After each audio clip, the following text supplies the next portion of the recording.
right, so we are continuing our Egyptian myths stories. This is by Jacqueline Morley, is the person like retelling the story for this. And if you have not listened to me reading Ra, the Shining One, go back, watch that first. This is the birth of Osiris. When the world was new, Jeb the earth and Nut the sky lay together in a close embrace, for they loved one another dearly and would not be separated. When Ra saw the beautiful goddess Nut loved Jeb so much more than she loved him, he was filled with jealous anger. He ordered Shu, the heir, to come between the lovers and keep them apart.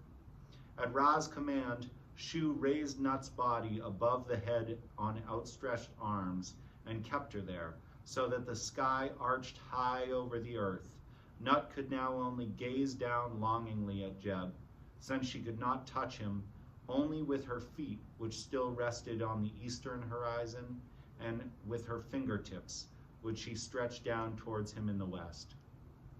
Nevertheless, it was long after this that Thoth, the ibis-headed god of wisdom, came to Ra with the news that greatly displeased him. Nut, the lady of the skies, is expecting a child. He said, if she gives birth to a son, he will one day replace you as the ruler of Egypt. Now, Thoth was the Lord of all knowledge, both human and divine.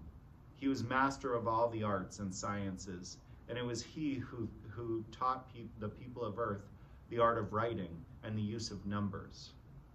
He invented hieroglyphs and plotted the course of the stars in the sky. He was a great magician who could foresee the future.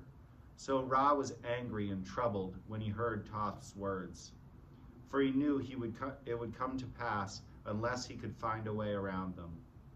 No child of Nut shall take my throne from me, he cried, for Nut shall never have a child.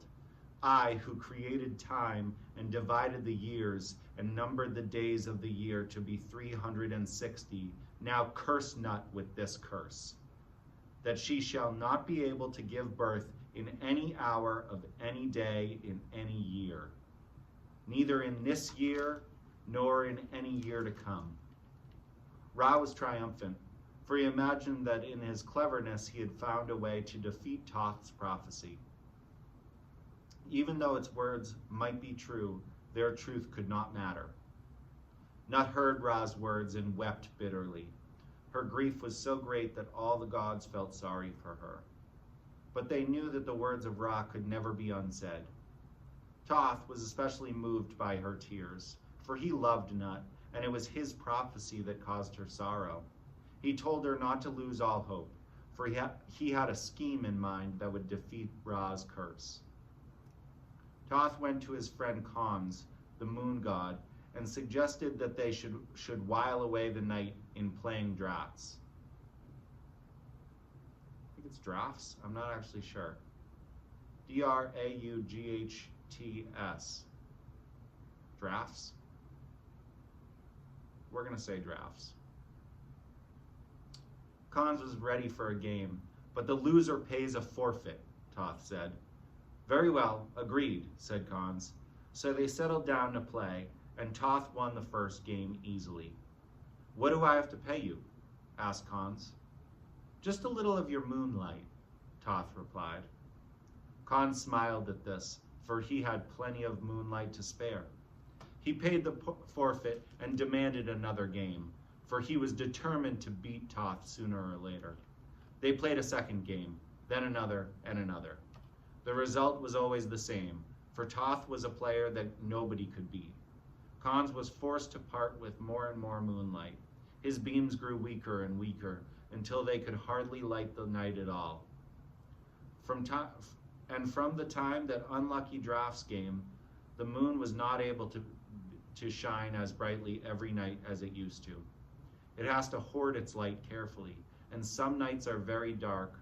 The moon shows its full face only once a month. Thoth had won so much light that when he added it all together, there was enough to make 5 whole days. He slipped these days in between the end of the year and the beginning of the new, so that they were not part of either year. During these 5 extra days, Nut's 5 children were born. Her first sons, Osiris on the first day, Horias upon the second, and Set upon the third. Then her daughters, Isis upon the 4th day, and Nephthys upon the 5th. Ra was furious to discover that he had been outwitted. He was too late to prevent it, but he declared that in the future he would claim these 5 days as his own and fit them into his years, which then would have 365 days each, just as they do today. The birth of Nut's eldest son, Osiris, was marked by a great marvel. A voice spoke from whence no one knew, saying, "The Lord of all is born." And in the course of time, this came to pass, for Osiris became the king of the living and the king of the dead.